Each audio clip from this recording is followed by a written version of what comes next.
Alright, ladies and gentlemen, what is up, and welcome today to grinding units while the Americans sleep. Unless, you're an American with insomnia, in which case you're welcome, come on into the live stream, have a seat if you want, or you can stand up, I'm not the boss of you, you're your own person. But today, on the free-to-play account, I'm actually going to be grinding some arena, because I really want to do the Captain Marvel's challenge, man. The rewards are so good. So, I want to get about 2,000 units because I do not have like the right champions, the right setup. So it's gonna be a mess, lads. It's gonna be a bit of a mess, a little bit sloppy, but we'll see what happens there. And damn, we got so many top lads in chat today. We've got Asim, Isera, Joseph, Dr. Chaotic, Sorzen, Aaron, Hi Marcus, Snickers, Mackle, Josh, Jared, Timothy, Jeremiah, Brad, MGuy360, and so many other wonderful people, Stanley as well. But massive shout out to all of the absolute top lads that are knocking about in chat today. Hope you're having a fantastic Tuesday. Right, what do we want to do to start off with? Let's get some more points in the 5-star arena. I did like a few rounds, a few matches, but I'm a filthy arena casual. And the free-to-play account, it does not have the luxurious masteries of the main account. Oh my god!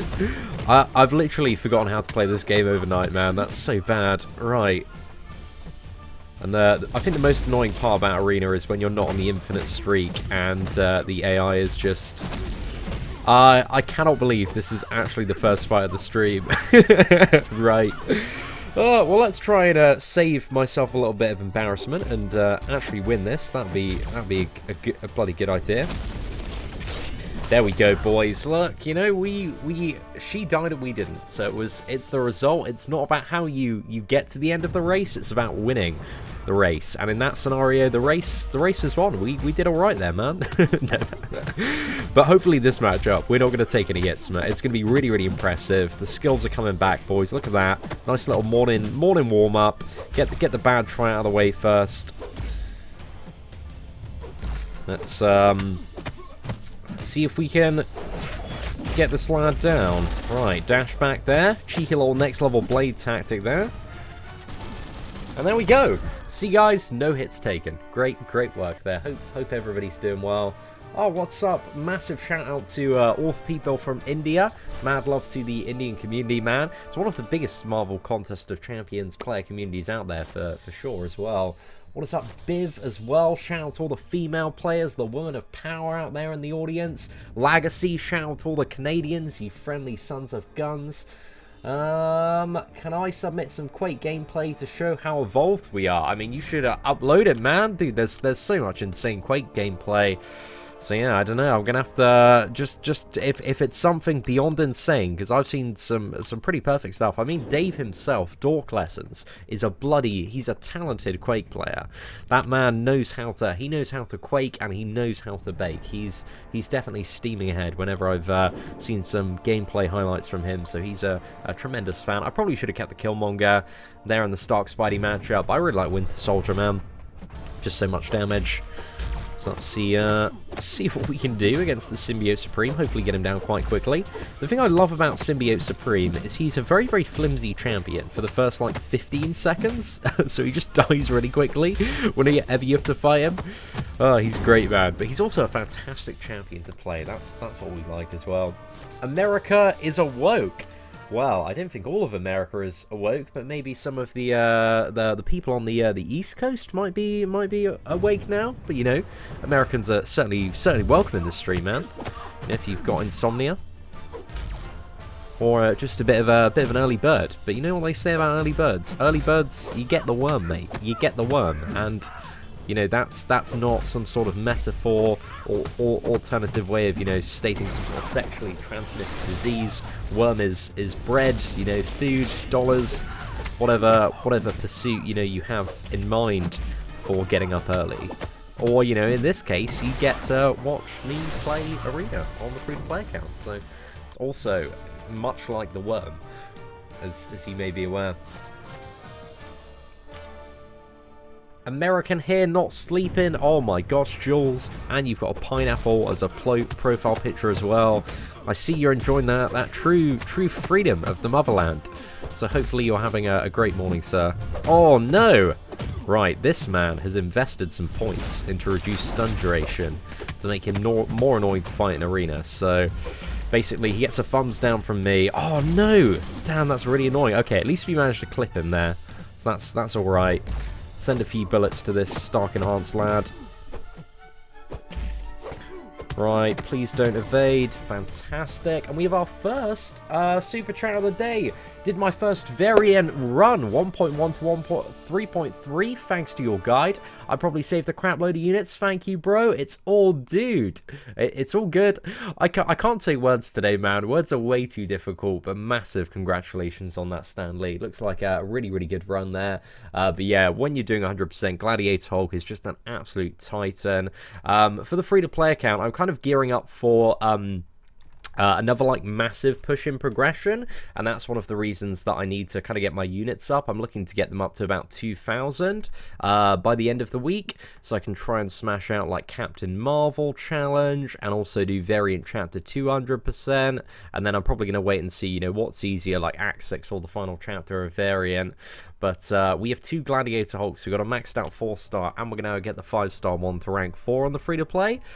So yeah, I don't know, man. It might turn out alright. Yo, what's up, Hare? Hope you're doing well, man. Dude, thank you. Massive shout out to Hare and some of the boys that are still members of the whale squad there, man. That's 6 months there, my dude. So much. I think they're getting closer to adding more features for subscribers, so we'll get there soon. UK me up for MCOC. Me and BZ really want to do it. I really want to do it like early April would be perfect for me, like the first or second weekend.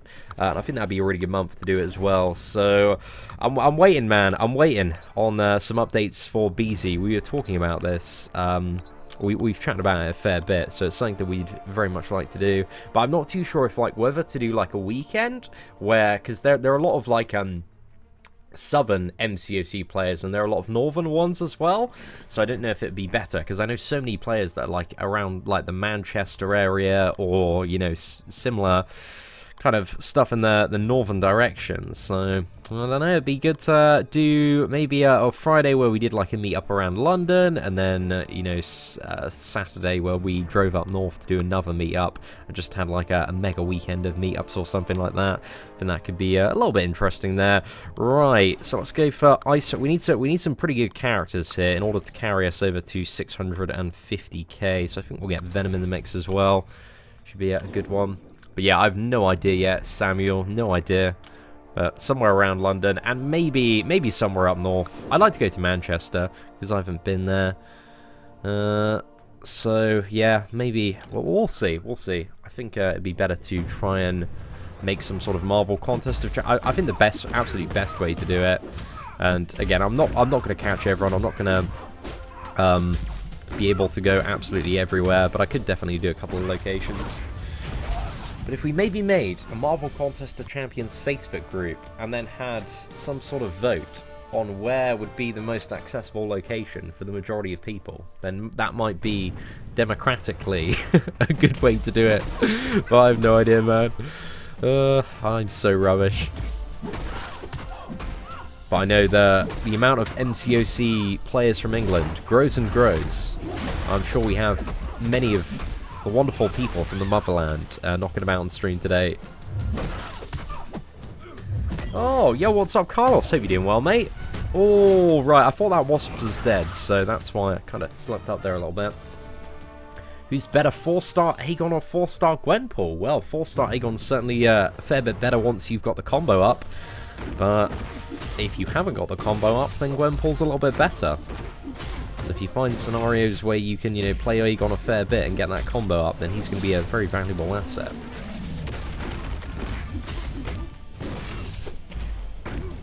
Looking forward to Captain Marvel. I am, you know, I've got like kind of medium expectations for Captain Marvel. Like, I've seen the trailers and it looks alright. There looks to be some very cool scenes in it. But, yeah, I've got very, like, mid-tier expectations for Captain Marvel. I'm a lot more excited for Spider-Man and also Avengers Endgame. But, Yeah, I try to avoid, because I used to like watch all the trailers for stuff so much, and I try to have a bit of a more of a brief look at all the information, just so that it doesn't ruin like half the movie for me. Because I'd rather go in with the freshest set of eyes possible. Boston MA would be accessible for me. Just a quick jump over the pond for you. Damn, bro. Well, there's definitely definitely toward the end of the year, I would like to spend a fair bit of time in America. But this year is also going to be so incredibly busy for me, work-wise, with all of the Marvel stuff coming out, man. Dude, I've already been so friggin' crazy busy at the start of this year, but it's good. I love having, you know, waking up every day and being like, oh my gosh, there's so much stuff to do, but there's also like so much to look forward to in the coming months ahead. I feel like the kind of pace of updates and the frequency that stuff gets added and the scale of Marvel Contest of Champions has just been ramping up and up this year. So it's been a bloody good time, boys.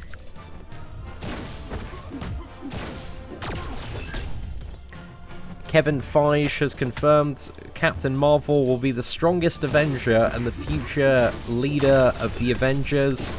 I'll just wait and see, really. Like, depends how they tie into the story. Again, well, I've got a pretty open mind to stuff. You know, I'm not a die-hard set in stone fan. As long as they make Captain Marvel an interesting and fun character, and you know it ties into the story well, I'll take it. But you know, we'll see what happens, man. Again, I like to go in with a bit of an open mind. But we'll see what's up. Should come by Casino stream soon, or maybe at some point. But I'm very much done with Marvel Strike Force. I don't really have any intention of revisiting that game, because I do think, as much as Marvel Contest of Champions is a bit of a clown fiesta, I still feel I pity the people that are still playing Marvel Strike Force. Just because that game, man, is just a straight, well, at least from my perspective, it just got to a point where it's just really not fun at all. Just to the point where, because it's a turn-based strategy, there's not really any room for skill in that game. And then you're very subject to the numbers of your characters and just kind of the pure base stats. And especially when they're adding in, you know, super fun stuff like that, those red stars, which everybody loves. And yeah, just kind of diminished a lot of enjoyment there. Yo, what's up, David? Oh my gosh, America is awake and working. Damn, son. Well, a great nation, working, rising at dawn, working away already. Very, very impressed, man. Very, very impressed. Unlike me, I'm a little bit lazy sometimes, man. Usually stay in bed till like 9 o'clock, and then maybe if there are a lot of good memes, I might stay in bed till like 10, half 10. But then I'll kick myself up the ass and be like, you know, I don't want to let this day go, and then eventually get up and start cooking some bacon. Damn, man. Yo, what is up, Delirious? Hope you're doing well. Stanley says, if I have 3 5-star Science Awakening gems, one is reserved for Captain America Infinity War, one is for a member of the Fantastic Four. Is Gladiator Hulk worth to use the 3rd one on if I ever get him? Maybe. You know, especially if you want to take him to Variant, man. He can be a very, very useful character for that. And I imagine when it comes to future Variant content as well, he's going to have a fairly decent use. So yeah, I'd probably say so. But there might be better options in the future that you want to use him on. But he's certainly not a bad option at all, because that regeneration and attack boost can come in real handy, depending on the scenario. And I think Gladiator Hulk as well is very, very fun to play. But I probably wouldn't use the Awakening Gem unless you have plans to take him up to rank 4 at some point. What are our plans for future gaming? Any new titles on the horizon? MCOC won't last forever. It's very true, my friend, but I still, you know, strongly do believe that Marvel Contest of Champions at least has another very good couple of years in it, or at least a year or so. But future titles on the horizon, man, I'm just going to really see what piques my interest. You know, I've always been a bit of a gamer that I just play the stuff that I want to play. I don't really like try to follow the trends and jump on like Fortnite and PUBG too much. But I did give kind of Fortnite and PUBG just privately a little bit of a try. But I'm just not really that into FPS shooters. I think in terms of games, like, I really like games that have a level of longevity to them, and also like a collection element as well. So I don't know, we'll see what happens in the future. But in terms of games that I've kind of like roughly got my eye on, I know that the developers of Hearthstone are making another Marvel game, and that one's kind of unannounced yet, like, as to what it is exactly going to be. But also I've got kind of a loose eye on the title called The Avengers Project, because that's been a very big Marvel game in the background that's being hyped up for a considerable amount of time. But I also like mobile as a platform, man. I think mobile is, you know, a very unpopular opinion in the wider gaming community, but I think there's a lot of cool stuff that can be done with mobile devices in the future as they gradually turn in from, you know, like 10 years ago, these absolute bricks in your pocket to pretty much gaming PCs in your pocket. Obviously, they're always going to be comparatively inferior, or at least for a very, very long time, be comparatively inferior to an actual PC itself. But mobile phones are getting bloody powerful, lads. They are absolutely ridiculous in terms of what they can do in comparison to 10 years ago. And I think in 10 years' time, we're going to be seeing some crazy stuff there. So yeah, I don't know. At the end of the day, I'm just going to kind of play what I enjoy playing and see what comes of it, man. See what comes of it. You know, I'm not really overly concerned about becoming the most, like, subscribed, famous gamer in the world. But I just like, you know, thrown myself into, mainly, like, always it's been out of habit, I've thrown myself into one game in particular that I really, really enjoy up to a level that I believe that game dies, and then I kind of move on and find something else that captivates my interest. So yeah, we'll figure it out, mate. But right now, I'm still pretty obsessed with MCOC, man. And I'm kind of really enjoying Map 7, man. It's definitely a bit of a step up and a bit of a challenge, but I like the kind of level of competition it is, and I significantly prefer something like Alliance Quest to Alliance War. So yeah, I've been having a great time, and those Omega Red bosses are my absolute bitch, man. I've had like 2 days of one-shotting them with Stark and Aunt Spider-Man, so it's been going really, really well in my BG. And I'm the cleanup guy for Section 1, so if anybody runs into a little bit of trouble, I just kind of swoop in, save the day, bosh out a few fights, and the rest of my paths are quite straightforward for this week in particular. Do I ever get bored of MCOC? There have definitely been points in history where I've gotten a little bit bored of the game, but I think I'm never, like, bored for more than a week or two, or let's say 2 weeks, because there are some months in the past that have been, like, really, really dry, and it's just been, like, you know, maybe the monthly event quest and, like, a very small event on the side, or there have even been certain months that have had, like, nothing on the side at all. So, like, looking back, I do remember a lot of times in the past where they had, like, significantly less developers working on the game, where I'd just be kind of, like, sitting a little bit bored, but I've also got, like, so much stuff to do work-wise as well, because, like, so many people, you know, come to me for information, guides, and advice, and there's, like, so much stuff that constantly needs updating in Marvel Contest of Champions, in terms of, like, educational content, like, you know, how to get this resource, how to do this, you know, the best champions for this. There's just, like, God, a list of something like 300, 500 video guides that every single year, like, looking back on them, it's like, oh, all of this information, like, there's a whole lot more information on this, and there's, like, a new way to do this, or, like, this has changed, and this is the stuff that you need to take into consideration. So it's crazy, like, when you make videos on this game, as well, how quickly stuff becomes outdated and is in need of, you know, replacing or updating. So yeah, man, it's mad. Definitely keeps me very, very occupied there. See, now I have a 5-star Venom and a 4-star Jeep Magic. Who should I rank first? Oh, damn. I'd say go for the one you enjoyed playing the most, but I'd probably rank up Venom before Magic if I were in your scenario there, because Venom he's sick, he does a lot of damage, but if you're in need of the power control and you enjoy that, 4-star Magic's very good as well. But if I was a new and progressing player, I would definitely hone in on the Venom for just absolutely nuking through all the content, because Venom's damage output is fantastic after his revamp. Yo, what is up, Jonathan Wegerson? Damn, I'm both surprised and very impressed by the commitment of so many Americans rising early and also joining the stream, man. So absolutely mad love to the USA. You remember me? I made the Super Scroll and Venom Star. I think so. Golden. I think you tweeted me the what was it? The that picture the other day, and I thought that it wasn't you that made it, but I'm still a little bit cynical. But the Super Scroll, if you made that like full graphic with the Otrix, then you did circle a bit of false news and fake information, man.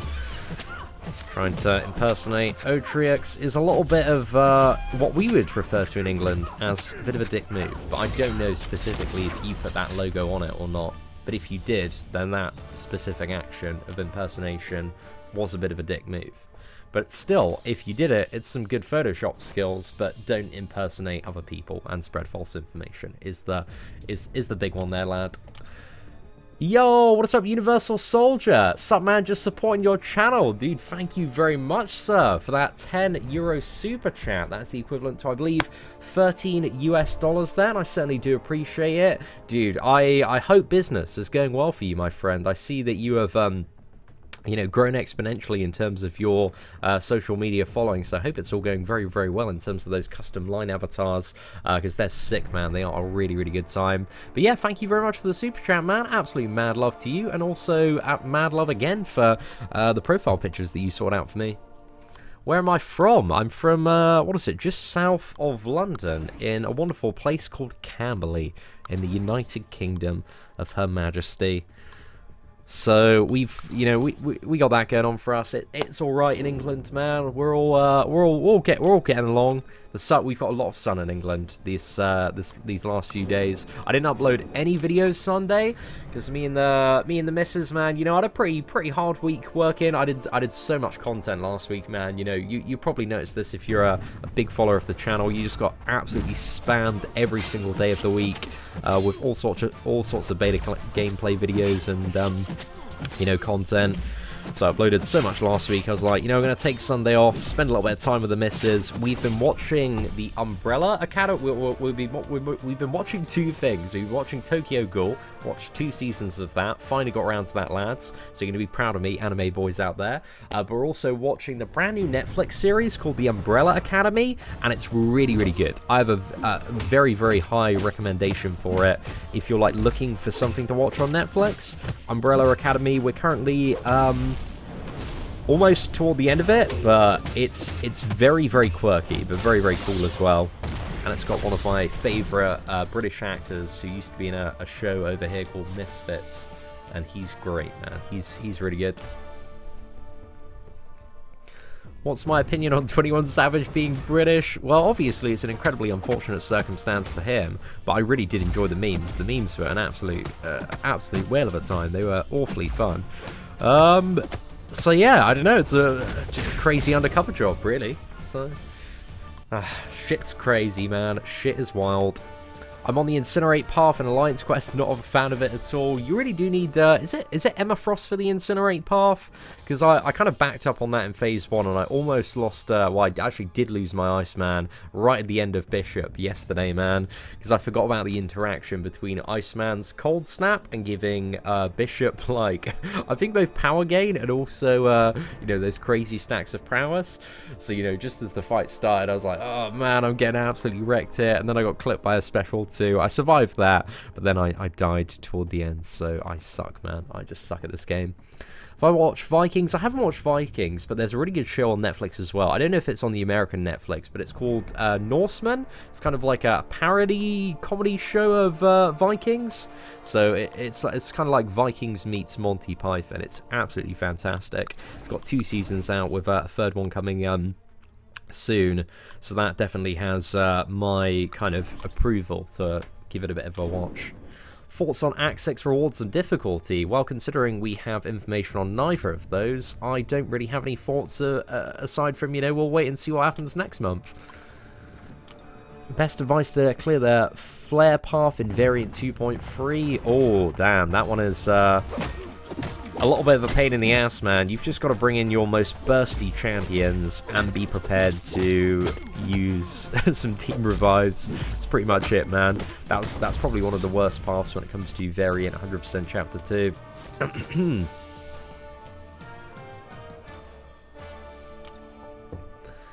See, now I got my second rank 5 yesterday.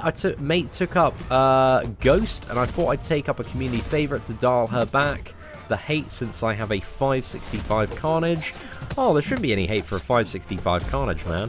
I think he's a very fun champion to play if you enjoy him. But yeah, Ghost is a great rank 5, man. She's going to get you through so much stuff, but obviously... And I think one of the good things about taking Ghost to rank 5 is that now you have just, you know, no excuse not to use her and keep on getting better. And I think she's going to be one of those champions that the more you play her, the more satisfying she's going to get, because the more cool stuff you're going to learn how to do. I think a lot of people that I know have really invested, you know, got Ghost, really invested in her and taken the time to learn her. They're just having so much more fun, man. Norseman is absolutely hysterical. It is, Dan. I'm glad you're a man of fine taste as well. Yeah, American Netflix has that Seatin. Yeah, Norseman is definitely one to add to the list. If you like kind of dry kind of British humour, then it definitely has a lot of inspiration from that. So you might thoroughly enjoy it. So Norseman, The Umbrella Academy, and are two great things to watch. Good morning from New York, see you man of early streams. Good morning to you, Dan Rios, as well. Hope you're doing well. Doc Ock to rank 4, worth it. I would say if you have Doc Ock Awakened, definitely. Even if you have him unawakened, he still has a lot of, you know, very good base utility in terms of his immunities. So he's a pretty decent option, man. Pretty decent option. Opened my very first 5-star and pulled Ghost. Shut the front door, mate. I don't believe it for a second, Joshua. It is entirely possible. But dude, send me a picture on Twitter of your roster. Tweet me right now. I want to see at Seatin MOL. I want to see your roster just with the 5-star Ghost on. Because if you literally pulled arguably the best overall champion in the game from your very first 5-star crystal, that's a little bit lucky, mate. A little bit lucky. Maybe a bit of an understatement there. But yeah, I looked this morning, man. My 5-star shards have been going up so quickly on the main account at the moment. I've very, very close to about 10 5-star crystals. We've got about 90-something... I think we've actually got 80,000 5-star shards and a fully formed. So yeah, I don't know exactly what we're going to save those for. I was thinking of saving for Aegon, but also the back of my mind as well is like the next featured crystal could be really, really sick. Because it's going to have Thing in, it's going to have Mr. Sinister, it's going to have Havoc, it's going to have Nick Fury and Captain Marvel, but it does depend on, you know, how good Nick Fury and Captain Marvel are, and also who the other 18 sub-featured champions turn out to be, and whether or not, you know, we actually need them in our roster. But yeah, doing an opening of like, God, it'd be something like, I would imagine 15 featured crystals could be sick, but that would also be like 20-something basics as well. So yeah, I don't know, man. A little bit torn on that one. But I feel like I've just been so disappointed by a lot of basics recently.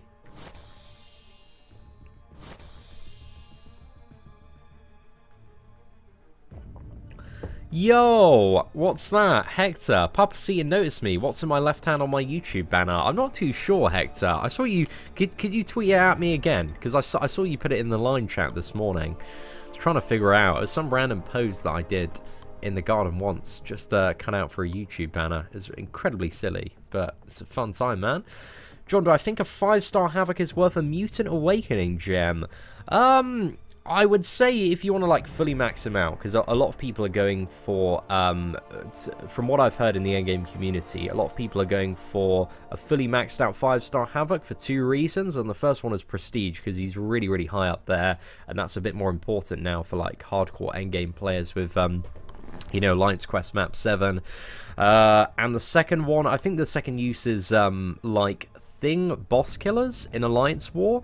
I think Havoc turns out to be one of the best matchups for dealing with Thing as a final boss in Alliance War.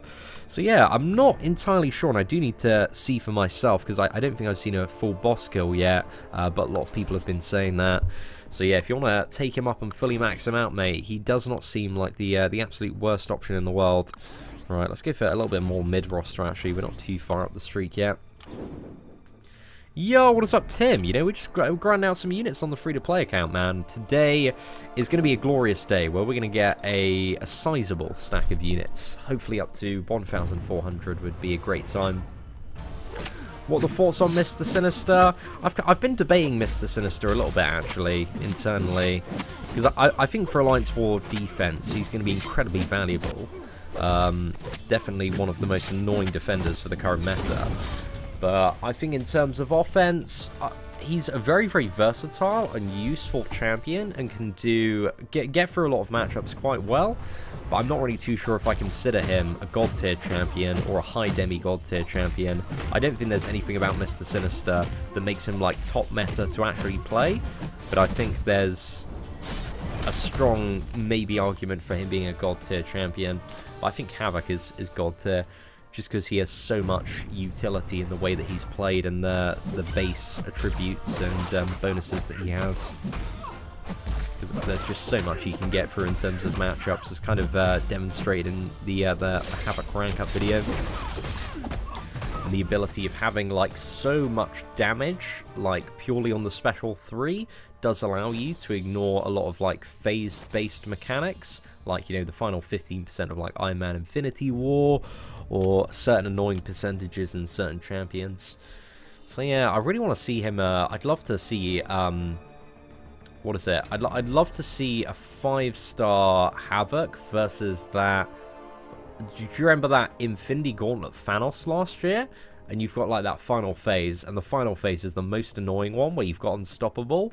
But with Havoc, all you'd have to do, you could blitz through the easy phases, you know, charge up, get 10 energy stacks. The final phase comes, you fire the special 3, it's down, it's gone, it's not a problem at all. And to be honest, even a 4-star Havoc, in terms of the health pool that we saw last year, would have the reach to completely annihilate and make that phase, you know, just nothing at all. So yeah, a bit of an interesting one, man. Do I play first-person shooting games now? I'm a little bit rubbish on that. I am not too sure, Jake. I think the points increase for like a full week of map 7 in comparison to map 6. You know, having done it, is pretty nice. But I just, you know, I don't know myself how all the math checks out and works there. But especially on the high prestige days, you know, the points are more than enough to get all the milestones. So it's not really too much of an issue, at least in my opinion. And points are obviously relative to a certain extent to who you're facing as well. So if everybody's getting the same points, it just doesn't seem like much of a problem. Right. Who do I want to use next? Let's go for Cap, Wolverine, Punisher as well. Hey, Seatin, I have a 6-star Wasp. She's a blast to play. Dude, I think 6-star Wasp is very, very fun. I think she's a good character to bring into certain stuff for, you know, a few matchups. I think the problem, well, the problems with Wasp, I think the first problem is like very, very low health pool, very, very low block proficiency, and the fact that I don't think her utility is like very special or competitive with a lot of the stuff that some other top tier champions have. You know, I just don't think there have been, you know, many scenarios, or really any that I can think of, where Wasp has even been one of the top options. Oh my goodness. Okay, that was really bad. Well, ladies and gentlemen, let's not lose our streak here. That would be an awful shame. I did get absolutely ruined there, mate. Right. I hate finding the AI when you're building up, especially on this one where it's going to be a Mordo. Okay, that wasn't too bad. Let's go. Heavy attack, mate. Cheeky little intercept there. Special one, that'll finish it off. Great times, boys. All Stan Lee. Dude, let me have a little bit of a look. Sorry, mate, if I was a little bit slow at replying to that one. Right, let's get up the the email just so I can have a quick look at the old PayPal message there. Damn, we've got a good, what is that, 25 US dollars through from our guy Stanley 3 there. So as a man of my word, I just donated 900, is that 980... 985,000, oh, 985 pounds to a child hospital due to your crystal opening. 2% of the money goes to you for being a great dude. Oh, thank you very much, man. A massive shout out. Stanley 3, truly a man of charity there. So yeah, absolute mad love there, dude. And that gets you up there as our blubberiest whale of the day, with the equivalent of, I think that is about, what is it, a $33 super chat now. So yeah, absolute mad love, man. Thank you so much for all the support. I certainly do appreciate it, and hopefully that what is it, almost grand gets put to very, very good use there. Right, Hector, I'll have a little bit of a look at it in a second, because I'm a little bit puzzled as to what this mysterious hand might be. I think we're gonna solve this mystery today.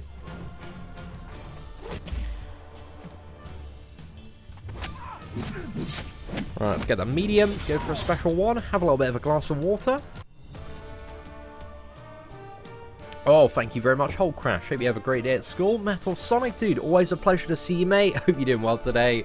Right, let's have a little bit of a look at Twitter. So, Lagacy and Hector were tweeting me this mysterious... Oh, I can tell you what that is. Oh, I know what that is, my dude. Right, so Hector tweeted me this. It's just a festival wristband. My first year of YouTube, I was going to a lot of festivals, so it's just a wristband for festivals. I used to have them like all on my arm. If you look, you know, very ages ago, man, at some of my videos, you'll notice that there were festival wristbands. So yeah, I used to be one of those quirky kids, man, that would never take his little festival entry wristband on to show everybody how cool I was and how much of a life I had.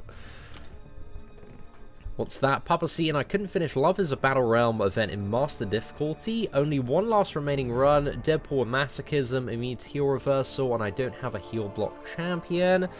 So you have absolutely no champions that can deal with heal block. Yeah, I mean, it is a little bit of a tricky one, man.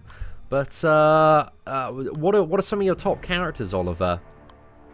If you could provide me with a little bit more information, I might be able to point you in the right direction, if that's what you're looking for, as to which champion I would use in your scenario to try and power through it. Oh, Puff Puff. So I need that unit, so like 3 things at the moment. I want a 100% variant. I also want to get the Captain Marvel's Combat Clash done, and I'd also very much like to have a bit of a stash for Act 6 as well to do on the free-to-play account. So, yeah, there's a few things on the horizons, because I'd like to do at least the completion of Act 6 on the free-to-play, and scout out the easiest paths, because my main account, we're going to be going in straight away, and I'm going to be going for 100% as quickly as possible, so there's going to be a lot of dying, a lot of very, very inefficient play on the main account, because, you know, I'm going to be doing it, like, right out of the gate, but it's going to be a big, big learning experience. But then once I've kind of learned all those lessons and learned how to kind of efficiently get through it, I want to do a very nice clean run on the free-to-play account like I usually do with a lot of stuff. I mean, Variant is a great example of that, and then do like a video guide and all that fun stuff as well. Yeah, sorry to let you know there, Hector. Not much of a crazy mystery there.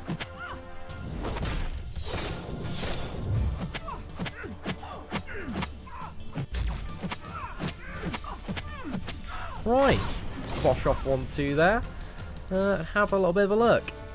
I'm very glad you didn't pull the 6-star guillotine on that Christmas opening. That would have hurt my wallet very, very badly. No, I certainly appreciate you doing that, dude. Very, very nice stuff, especially for myself and the local community. So absolute mad love to you, mate.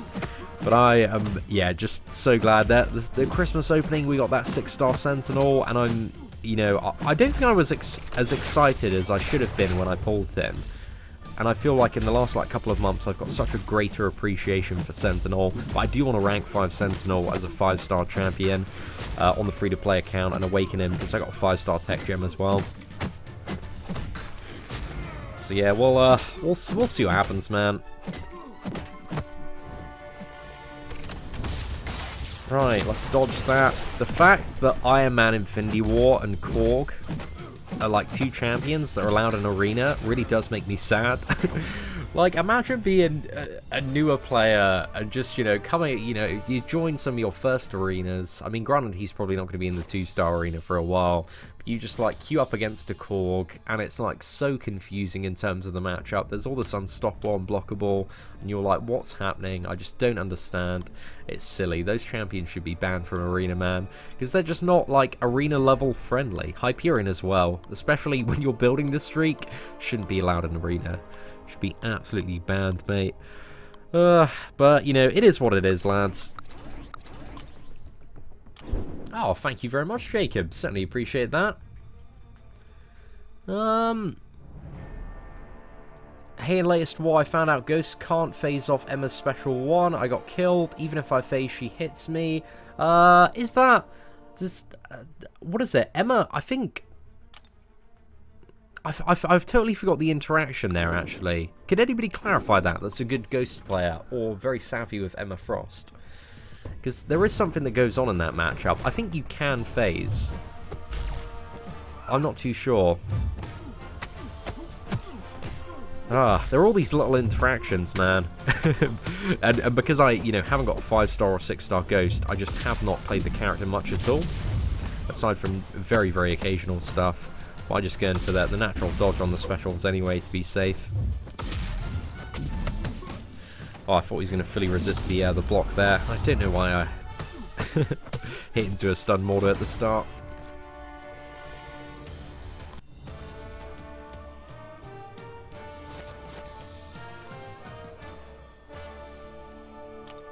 When Ghost phases, she turns Degeneration into Fury, or does that have the same... Oh, I thought that was an answer to the question posed. So when Ghost phases, does she turn Degeneration into Fury, or does it have the same effect as Armor Break? I think Armor Break is the one thing that stops phasing, right? Degeneration doesn't stop phasing, because I saw a video on Reddit yesterday of Ghost versus, like, the final Kingpin in Alliance Quest, and there was Degeneration active and the Heal Block active, and every time Ghost dashed back, she like got 2 Furies. I think that video is like still fairly up there on Reddit, so if you want to check that one out, it's just on the Contest of Champions subreddit there.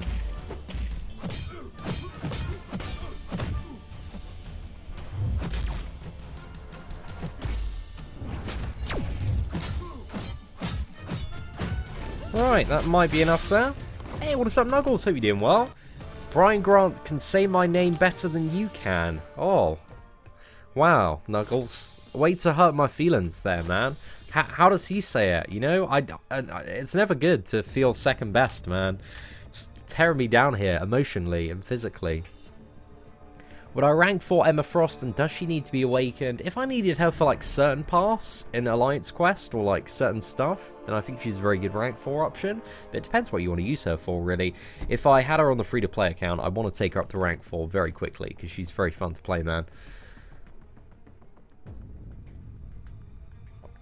Yo, what is up, Road Scholar Comics? Hope you're doing well, mate. Good to see you as well. Sending good vibes from Berlin. Great pull the other day with Havoc. I pulled a 5-star Mr. Sinister. Oh, mate, he's very, very fun to play. Huge congratulations on that. And, dude, I hope you have a great time in Berlin as well. Will 5-star She-Hulk and Spider-Gwen be worth a Science Awakening gem? I would say it depends what you want to do with the characters. I think, you know, there are arguably, comparatively, still better options for Science Awakening gems. But I think out of the 2 characters, I think in the end game, She-Hulk's going to be a little bit more popular and a little bit more viable than Spider-Gwen. So currently, like, in terms of rankings, just to give you guys a bit of a heads up of where I am... If, like, nothing changes, I'm going to be dropping She-Hulk into the God tier, because I think the amount of damage ramp-up potential she has is absolutely nuts, and also she has a little bit more solid utility, and especially in terms of, like, her special 2, because that's, like, such a powerful guaranteed heal and power reversal for such a long period of time, and, you know, it still works on stun immune opponents as well. So I think overall She-Hulk got the slightly better one, but I think Spider-Gwen's buff is still fairly decent. She's got some really awesome damage output, can do some very interesting stuff in like evade and unstoppable matchups, providing you can stun the opponent. But, yeah, Spider-Gwen's going in at the high demigod tier, and She-Hulk, comparatively speaking, is going in at the gold tier.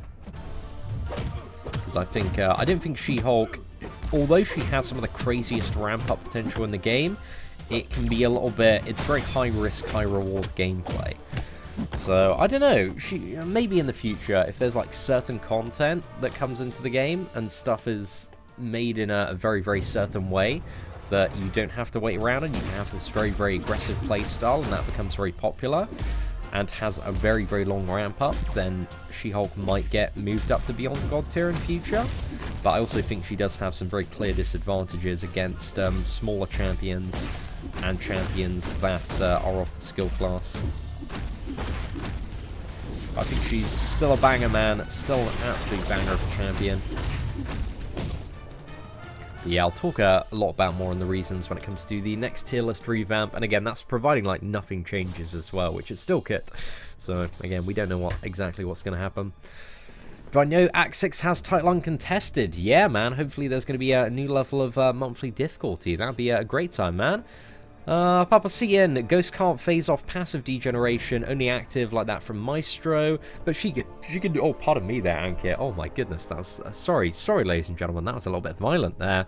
I just want to, like, bring up, she doesn't, like, get rid of the degeneration, but I think she, like, still gets Fury off it, right? So just to, like, bring up this video from Reddit, right, let's get it on the screen if we can. So this one I saw, it's a really, really good Ghost gameplay video. He's taken out the final boss Kingpin with linked nodes. You'll see only 2 buffs. We've got the degeneration and the heal block, but every time Ghost dashes back, you're gonna see she gets 2 Furies at it. So, like, there are no other debuffs to phase off aside from that. But obviously, she's still taking the damage.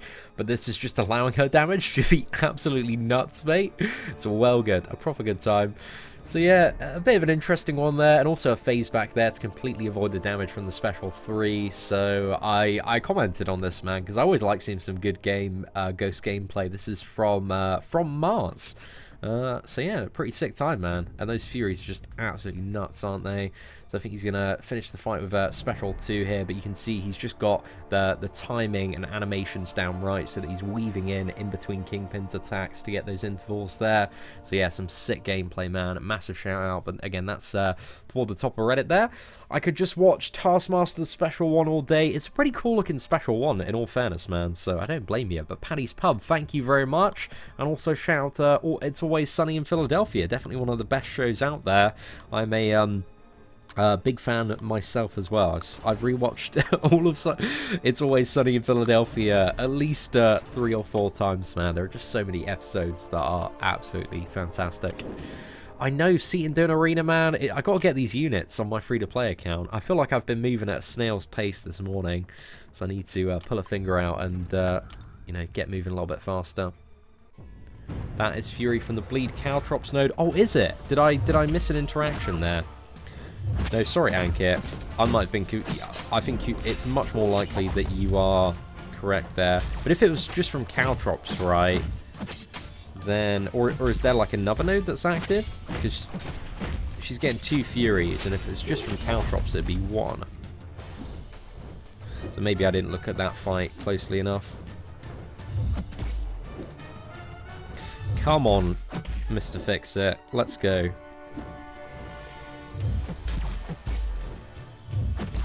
Come on, let's go. Okay, well, he's not using any special attacks, so... now that we push him to his Special 3, he's going to use it almost instantly, I would assume. Right, perfect. Am I married or single? I mean, there is an in-between between married and single, so you're aware, Daniel. It's called being in a relationship.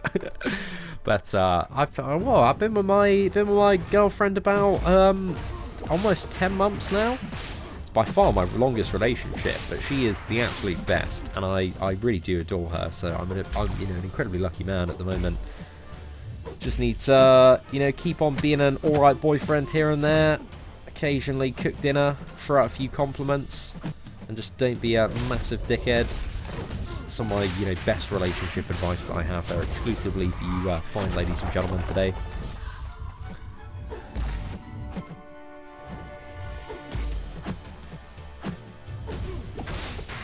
Well, I think we're going to have to balls it on Mephisto as well. Actually, I probably should have saved up for the special 3 here in hindsight.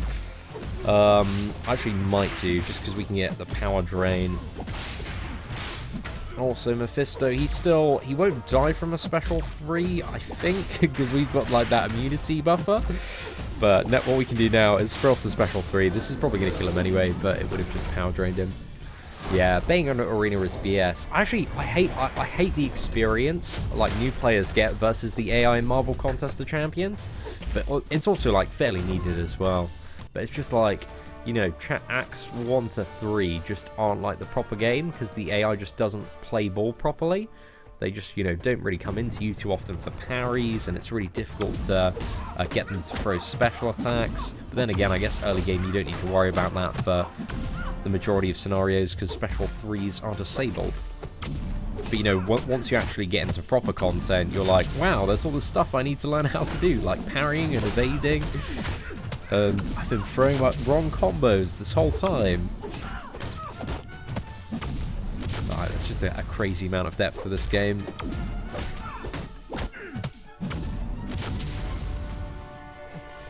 Oh no! I was fairly convinced, judging on the previous AIs, that we weren't going to see any special attacks, but we'll go for it.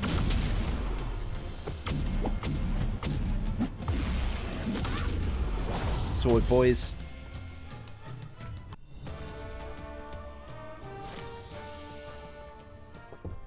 Yo, what is up, Cali boy? Hope you're doing well. And Michael Hunter as well. Answer to the ghost question. While Emma is in telepath form, her specials cannot be evaded. This includes ghost phasing and Hood's invisibility. There we go. We got an answer from Michael Hunter. I think, what is it? Hector and Ankit maybe shout that one out in chat as well. Double dashback while phasing could give 2 times Furies. That may be it, man. That may be it.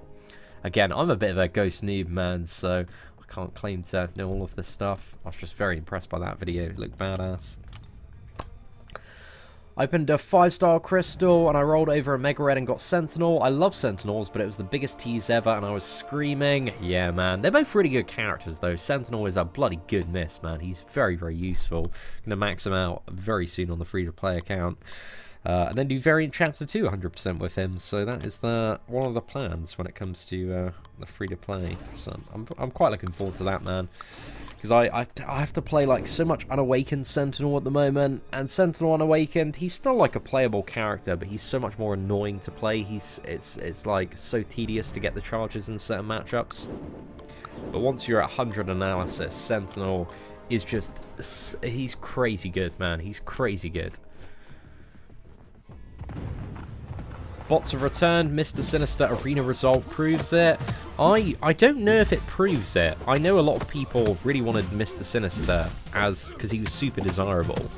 And you've got to think that it's only 150 people actually grinding for Mr. Sinister. And a lot of people, you know, are very happy to pay like a few Odins to like spam refreshes and get like 65, 70 million in order to guarantee that they'll get the 5-star version of a brand new, insanely valuable champion. But if there's like, oh gosh, if there are some really hype, you know, Spider-Man characters, I mean, Mysterio is going to be coming in. We've also got Avengers Endgame champions as well. So if there are some very hype champions, Nick Fury, if those champions turn out to be quite good, then those arena scores are going up and up and up. Fantastic 4, Human Torch. Oh gosh, I don't even want to see that score, mate. That's going to be disgusting. Wolverine or X23 for rank 5? I mean, it's a bit of personal preference, really. Wolverine for more healing, X23 for more damage.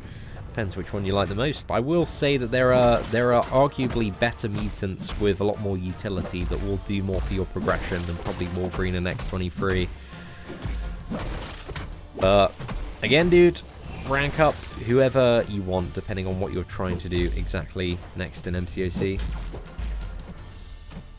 Map 7 nodes and into Act 6, what I think most of the Act 7 most of the map 7 nodes are really quite manageable when you sit down and think about ways to cleverly get around them and various champions to counter them. So yeah, it depends really, because there are always certain champions and certain nodes which don't mesh together well and make them like really, really horrible matchups. So I'm gonna wait and judge Act 6 on, you know, what we actually see, instead of excessively theory crafting and panicking over what we might see. So we'll figure it out, man. Do I think buff She-Hulk would be good for the Collector? No, because She-Hulk doesn't have like very good immediate damage, and you need to bait out special attacks, so buff She-Hulk is not going to be great for the Collector at all.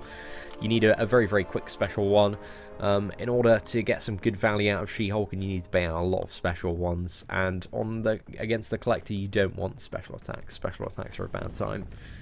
So yeah, Spider-Gwen is actually quite a bit better than She-Hulk against the Collector. I was trying to go for a Spider-Gwen one-shot, but the Collector is like such a crazy fight that you just can't really get a good one-shot on that fight. Unless you're running like Corvus or Stark with full boost and suicides. So yeah, I didn't have a great time there. But I got like 100k downs. That was alright, but again, that was a maxed out Spider-Gwen, so not quite doing it there, boys. But it was a good effort, solid try. I just brought my girl Domino up to 565, man. She is so fun. I reckon Domino is going to have so much use in Act 6 as well, Hobbit. So yeah, a great option, man. A really great option. What are my thoughts on Venom the Duck and what level would I rank him to? Depends what I needed him for, really. I think even in like Alliance Quest Map 7, man, there are a lot of very favourable paths for a champion like Venom the Duck. I wouldn't say for a lot of people he's really needed at rank 5 at the moment, but I would say depending on your roster and like what exactly you want him for, he could make a really good rank 4 option if you get him as a 5-star, or if you get him as a 6-star, he's just a great champion to pull. Oh, it's all good, Mocky. Thank you very much for the kind words, man. Certainly appreciate it. Rank up Stark, Spidey, and Awakened? Definitely. Who should I rank 5? Gwenpool, Symbiote, Supreme? I mean, both champions have their advantages in various matchups. If I had to pick one out of the two, I would go for Symbiote Supreme, though. Yeah, Katie is definitely right, man. The Collector is a full RNG fight. So much rubbish going on. It's just not a very fun and interactive fight, eh? Oh yeah, Invincible's video with Dr. Voodoo is bloody impressive against the Collector. I think there's a Crystal Opening Whale, uploaded a Stark one-shot, and Invincible's got a Voodoo one-shot. But Power Control is definitely one of your most valuable assets on the Collector fight, if you're like looking to pull off a very impressive one-shot. But even if you're going for a first try, man, like champions like Hawkeye, put in a decent amount of work for me on the free-to-play. So did like classic Spider-Man as well. Need 1k more shards for a chance at Blade. Hoping for some of my CEO luck. All the best, Damien. I'm sure you'll have enough time to muster those shards together. I'm not sure if I'm right, but isn't Taskmaster the only playable in-game champion who can become completely immune to all debuffs? Well, depends what you classify as all, really. I mean, Emma Frost in Diamond form is immune to most stuff, but I think you're pretty much bang on the money there. So yeah, but then also he has the requirement if he needs to take, 10 debuffs before he can become immune to all debuffs. And by the time you've taken 10 of the majority of debuffs, you're dead. you're just gone, mate. You're in the bin. So that is a bit of a disadvantage there. But I haven't seen like a single video of Taskmaster versus Havoc. I don't know if has anybody brought Taskmaster versus Havoc in terms of like the uncollected boss, because he needs 11 stacks to detonate. So by the time you get to 11 stacks, he should be immune. So maybe that's gonna give Taskmaster a bit of value. But he's still got the class disadvantage there, and there are plenty of counters to Havoc's charge abilities.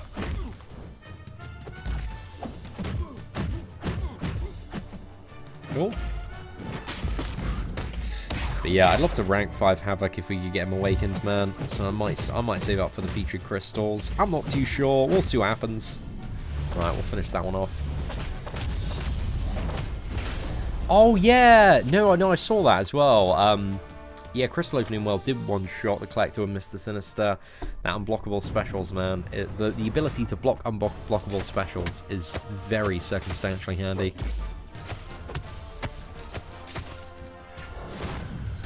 And that was also rank 5 Mr. Sinister with suicides.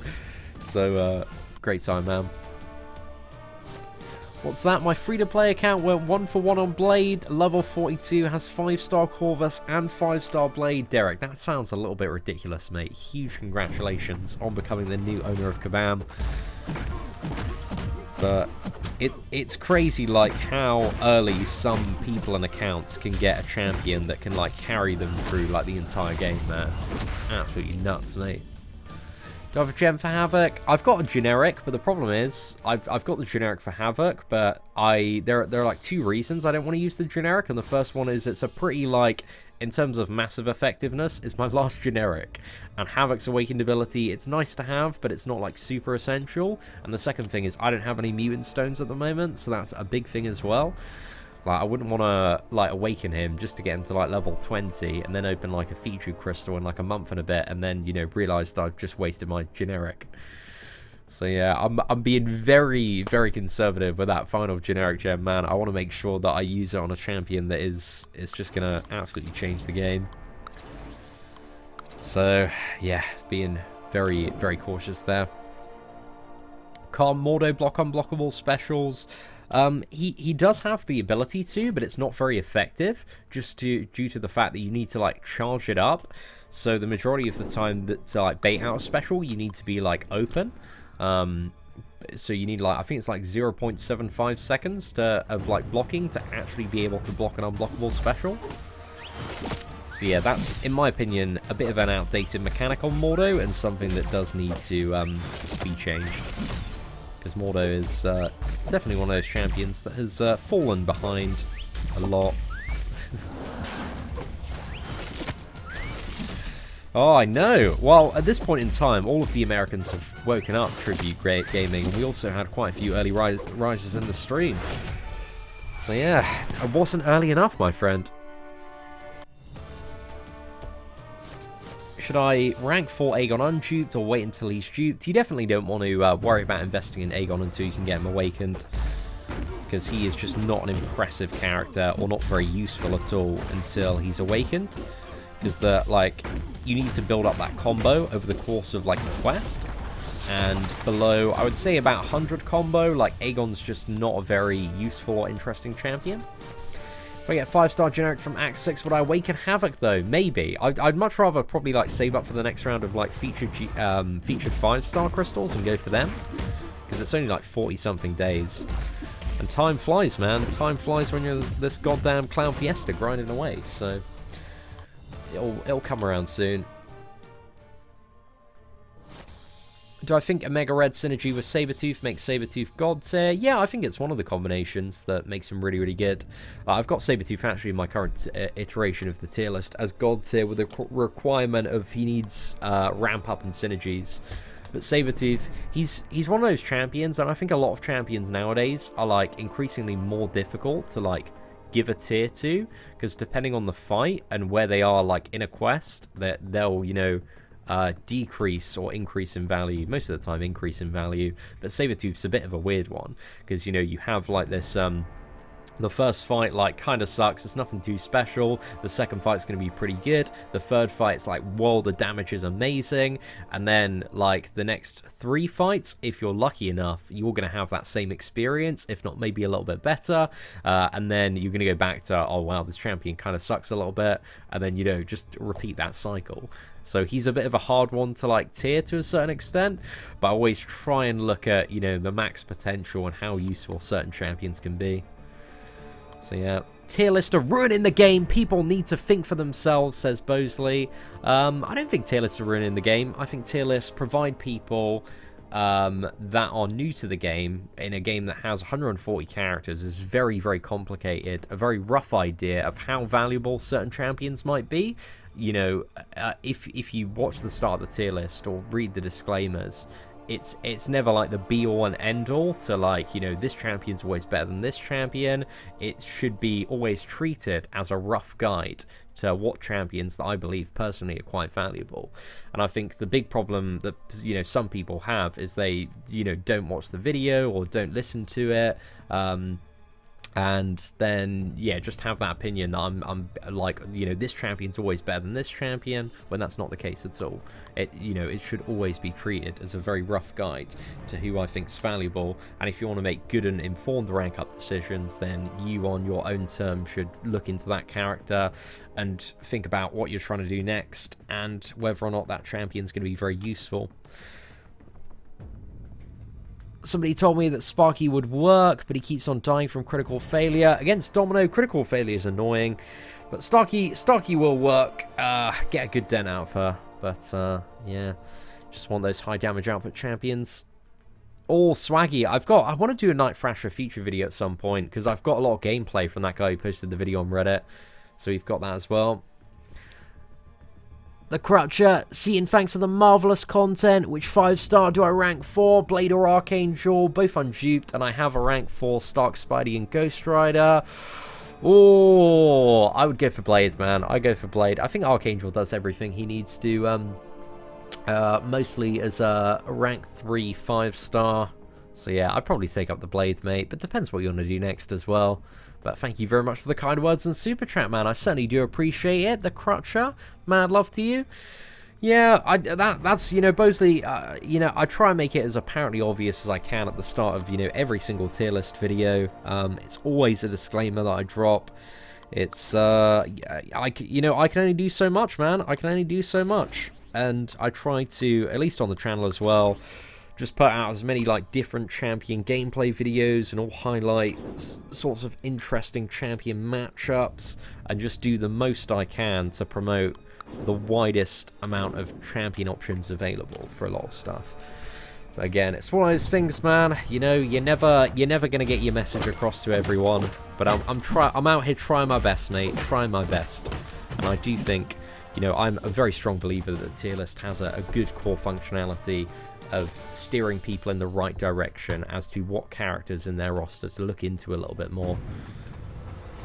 But also, it's my opinion, man, and again, if people don't want to take my opinion seriously or disregard it, they are perfectly entitled to. They have absolutely no obligation to care about my opinion at all.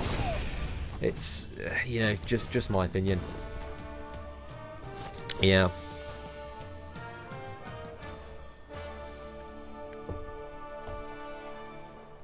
Exactly, Tears of Denial. You're bang on the money there. How far should I take up my 5-star Venom? Oh, well, at least a rank 3, mate. At least a rank 3. As fair as possible. Which one do I prefer best, Spider-Gwen or She-Hulk? I like She-Hulk for the longer fights and Spider-Gwen for the shorter fights. And She-Hulk, I like her heel reversal a lot more than Spider-Gwen's. So if I had to pick one out of the two, I also really like Spider-Gwen's animations, though. She's so fun to play. So yeah, I think they did a great job on both of the revamps, but She-Hulk definitely overall as a champion, if I had to pick one to have to progress with, it would be She-Hulk. Which one is worth the resources? A 5-star Dupe Blade 565 or unduped 6-star Cap Infinity Water rank 2? Depends if you've got like a good use for that blade or exactly what you would like to do with that blade. Because if you know, you're going to be using him a lot in like high-level Alliance Quest, Alliance War, you know, you've still got stuff like Act 5 to do, and like you want to bring him into 100% Labyrinth, then you're going to get a lot of value out of that blade. But yeah, could be good arguments for the both. I mean, the 6-star Cap Infinity War M-Sam, as we're moving closer to Act 6 and potentially rank 3 6-star champions in the future, could be a very worthwhile investment as well. But also, you don't have his awakened ability, so you're lacking a lot of utility there. So yeah, if I had to pick one for my roster on my main account, I'd still definitely stick to the blade. And also 6 stars are bloody expensive in terms of tier 5 basic to rank up. Like one additional tier 5 basic is a lot at the moment. So it's probably one of the reasons that I'm not going to rank to a 6-star champion for a considerable amount of time on the free-to-play. Oh man, I was almost a good Quake player then. There we go. Look at that, guys. Wow. Absolute god. See, now I have a 5-star Corvus Glaive, Emma Frost, and Venom. Oh, mate, do I think that you have good 5-star luck? Dude, shut the front door. Get out of the park. You have great 5-star luck. Those are some of the absolute best champions in the game, mate. So yeah, I don't know what kind of rhetorical questions you're asking, but it's a good time. What a wild switch from Alliance War to AQ. Feels like the old days. I much prefer when the game is like AQ focused to Alliance War, man. I'm not the biggest fan of high stress Alliance War. And Alliance Quest, I find myself, I'm just not really that stressed out by map 7. I actually find it, like, in terms of a time commitment now, just because we've got it like so down to a T in terms of coordinating which groups are moving when, a bit less stressful. Like, the only thing that stresses me out about map 7 is every single week there are new champions and new nodes, so it's a little bit hectic for the first like couple of hours when you're trying to figure out, you know, if everybody can clear their path and where you're going and what you've got to deal with. But then, you know, once you've done it for a day, then it's just, you know, rinse and repeat the same thing 4 times over, so it's not too bad there. Would Spider-Gwen rank 4 be a top 20 defender? If so, what nodes? What nodes would she be good for? I imagine anything that just means that you can't stun her. I don't think she's going to be a top 20 defender, because once you've got a Corvus Glaive and he's got a True Strike, he's just going to cut through a Spider-Gwen. So, yeah, I'm not really too sure, because it's really difficult, because we haven't seen kind of the new Spider-Gwen on Alliance War defense yet. I think she's going to be a good defender. I think in terms of the 50 diversity, she's going to be a defender that probably every single battle group will want to have somewhere. But overall, she is just kind of Corvus bait at the moment, so I'm not too sure on that one, man. But Lance Bombers, thank you very much for the super chat, man. I certainly appreciate it. Yo, what is up, Doug? What the hell? Trying to go live while I'm asleep? Well, I woke up before my alarm and you're busted. Absolutely in the doghouse, mate. Yo, what is up, Dana? Hope you're doing well. See, and I have 2 tier 5 basics. Do you think I should use them on my rank 5 Medusa or wait for another one and rank 2 6-star Ghost? I would rank 2 6-star Ghost, Dana. 1,000,000%. Ghost is one of the exceptions on my main account that I would not hesitate to save up for and rank 2. So yeah, 100% Dana, you got to go full balls. You've got to stick the balls in and wait it out and rank 2 that 6-star Ghost, because she is incredible and is going to be such a great option for the future of the game. So yeah, definitely sort it out. Oh, thank you very much, Charles. I certainly appreciate it, man. You know, that 5-star Havoc opening was a great time, man. I'm really excited for the Nick Fury and Captain Marvel ones, though. Hey, see, I recently got 5-star Killmonger, but even after playing him a lot, I can't find him much useful. I mean, he's good for certain stuff, man, and definitely has a fair bit of utility. But I think he can seem a little bit lacking in comparison to some of the strongest champions in the game in terms of damage output and performance. Like, I was a little bit disappointed by my 6-star Killmonger in terms of how he dealt with some of the fights and how it felt in comparison to playing some other characters that I played with recently. And actually, I don't know if this is going to be too controversial, but I think it's like very justified. I'm going to be moving Killmonger in the next tier list iteration down to high demigod tier. He's currently a god tier, but I think even with his awakened ability, it adds like a fair bit more attack to the champion through his reverberation. But there's also like not 100% uptime on that. And yeah, I just feel like Killmonger is one of those characters. It's very useful at his release. He's still very useful for a lot of stuff, but I think practically speaking, just newer champions have like pushed him down a little bit. So I think Killmonger, he is, looking at the champions that I consider high demigod tier, he's kind of much more in the range of those characters than the champions that I consider god tier. So yeah, we'll see. But I'm looking, I would love for somebody to make a good argument for Killmonger though. Like, I'd love to see like an actual video of a maxed out 5-star awakened one, like outperforming and doing some really, really crazy stuff. Because I still think he's really useful, a lot of utility. True Strike's great, Indestructible's good. But again, I just feel like he's been pushed down. Yo, what is up, Room 93-4? Hope you're doing well. Thinking about ranking up a champion that's been undervalued by the community. Who are some that I think don't get enough love? It depends, really. It depends who you talk to and who you hang out with. And also what you need as well, Room 93-4, in terms of your utility. Yeah. I don't know, there are so many champions in the game, and different groups of people, and different communities rate certain characters. So yeah, I don't know, man. I love Hawkeye as well. Angela's maybe one of those. X23, she's quite fun as well.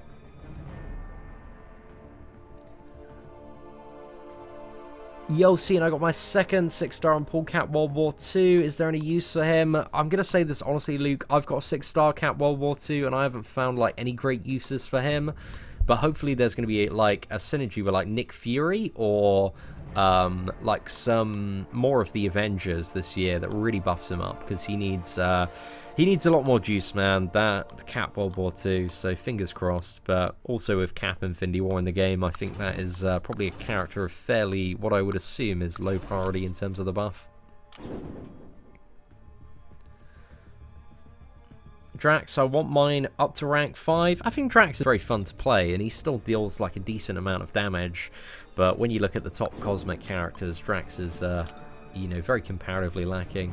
And that's the thing to, you know, just keep in mind with a lot of champions. A lot of champions, they're good, they're fun to play. A lot of them can get a lot of jobs done in the game, especially when brought to high power levels.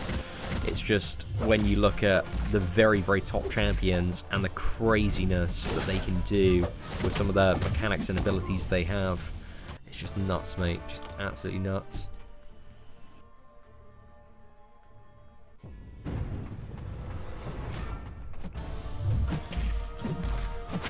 Should I rank 3 my 5-star Winter Soldier instead of rank 4 my 5-star Killmonger? I need to 100% Act 5 and Variant. Yeah, I would say so, man. I think for the first chapter of Variant, if I had to pick one, and obviously it's not really a pick one scenario. Actually, I guess in this scenario, if I had to pick one of the champions to have a rank 4 for Variant 100%, I'd go for Winter Soldier over Killmonger. Because Winter Soldier is so sick, man. He's so sick with that Killmonger synergy. But obviously he does run on the Killmonger synergy as well. But at rank 4, he just deals so much damage. If you watch the Winter Soldier variant gameplay, or you know, you might have watched it. You're quite active on the channel. But I don't think you're going to be disappointed, my friend. I do not think you're going to be disappointed at all. He's got a very good ramp, especially in variant content. And if you can get one of those skill rank 3 to 4 gems from Variant, then that's a really great time for Winter Soldier. He's by far the best champion to use it on there.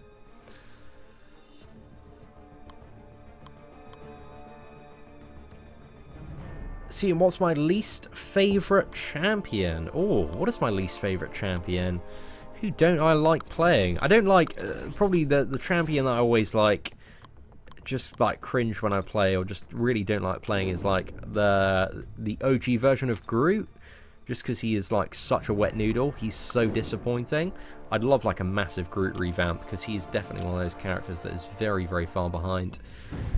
So yeah, I wish Groot was a little bit better, because I really like him in all the movies, but he's just not fun to play at all. But I don't know, who else do I really not enjoy playing? I can't really think of anybody off the top of my head. I was really, in the last like few months, I've been very disappointed with Moon Knight as well. I did a Moon Knight, took him up to rank 3 Awakened, full synergies, and he still sucked. He was just not impressive at all as a rank 3 5-star champion. So yeah, and I found his animations a little bit clunky as well. I really wish Moon Knight was much better though. But his specials, they still just don't connect like too nicely. I found a few scenarios where I just couldn't get like a smooth transition.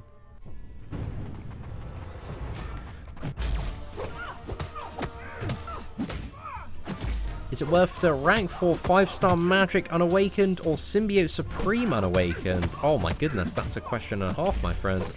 Depends, you know, they're both really, really good champions to take up there. Both Unawakened will do a very solid job. it kind of depends like what your responsibilities are and what you're trying to like do next when it comes to the game.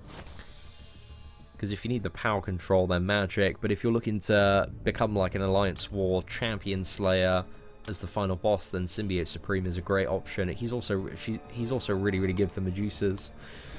So yeah, Symbiote Supreme is one of the best killers for a lot of the boss options that we're seeing commonly placed in Alliance War. But I think Alliance War is going to gravitate a little bit more toward Thing bosses for a lot of people once he becomes a little bit more common. And then in that scenario, Magic and Symbiote Supreme aren't going to be that great. But if there are any champions in the future that have buffs and can bleed, then Symbiote Supreme is going to be arguably the best option there. I'm Patriot needs a buff. Oh my god, you're speaking my kind of language, man. He definitely does. I think he's going to take a very, very long time to get around to being buffed. I think two champions that I would predict are going to be buffed later this year, hopefully, are Gambit and Magneto. Because I always look for champions that are not being buffed via unique synergies, and those champions are likely to get buffed. Because if they add like a load of unique synergies for a certain character, it almost means that they have absolutely no plans to buff that champion directly. Which obviously isn't what you want. You want direct champion buffs, the big ones, unless they're really good, like Winter Soldier or the Killmonger synergy. So yeah, the fact that we've seen like no really big synergies for Magneto or Gambit specifically, I think strongly hints that they've got plans in the future to directly buff those champions. And I would love a massive Gambit and a massive Magneto rework. I think they're two very popular, iconic Marvel characters that just do not get enough love. So yeah, that'd be a great time, man. Best way of getting tier 5 basic without an alliance. Oh, you've just got to do uncollected 100% every month, man. There's like almost, you know, there's a very, very limited amount of ways to get tier 5 basic. Just uncollected and those challenge events outside of an alliance.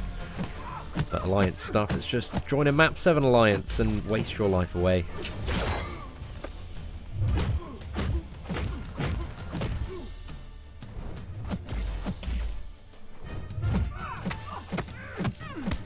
Right, hopefully that's going to get it done. Perfect. Magneto got a synergy with Mr. Sinister, but that synergy doesn't, like, change Magneto specifically. It's a synergy that affects all mutants and just kind of reduces the class disadvantage. So it's not something like Winter Soldier where he's got 500% more attack.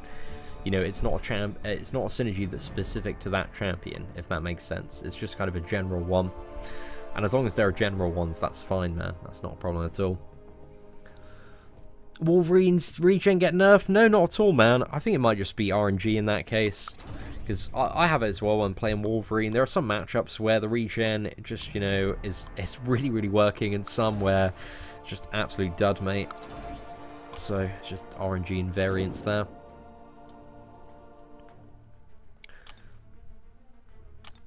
Ankush, if you, what was it? Responding to that question specifically, man, it was, how do I get tier 5 basic without an alliance? And if you don't have an alliance, then you can't buy tier 5 basic in the glory store, because you've got no glory, my friend. So, thank you very much for the correction on that one, sir. Yo, what is up, Pep? Hope you're doing well, mate. Thank you very much for the super chat as well, my dude. Shouldn't they buff Thor Jane Foster soon? They did give her that small shock resistance buff, which is rubbish because it doesn't give her like proper shock resistance. So yeah, I don't know, man. I don't think she's gonna get buffed anytime soon. But it would be nice, man. It'd be nice if about 40 to 50 champions got a full revamp. But again, it takes time to do the stuff properly. Trying to get 3-star Sinister. We've already got him, Caleb. We got him from, what was it, the initial, like, Sinister bundle. Got a bit of a rank up in gameplay knocking about on the channel, so if you want to check that out, it's already up. We do have a 4-star Awakened as well. But, oh, on the free-to-play account, I am getting units, because I want enough units to be able to do Variant and also the Captain Marvel's challenge. Get that tier 5 basic, get those 6-star shards, and I really don't have much to do on the main account in all fairness. So you might as well smash it out.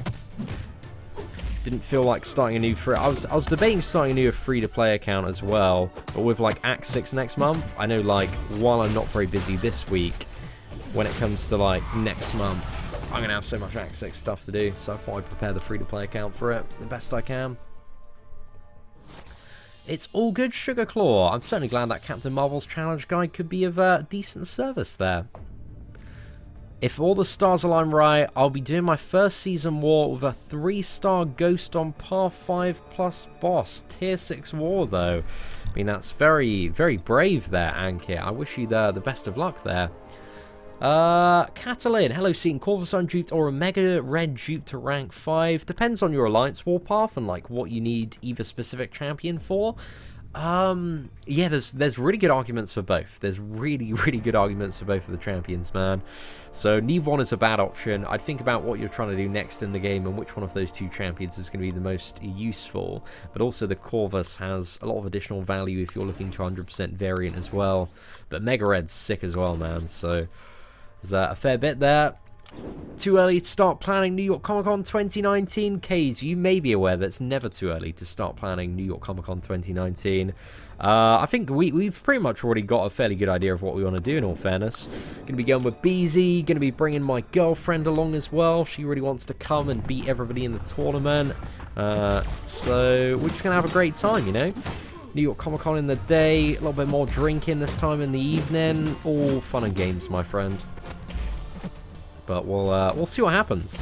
I really hope I can win a semi-final one of the days next year. Get one of those small Deadpool trophies.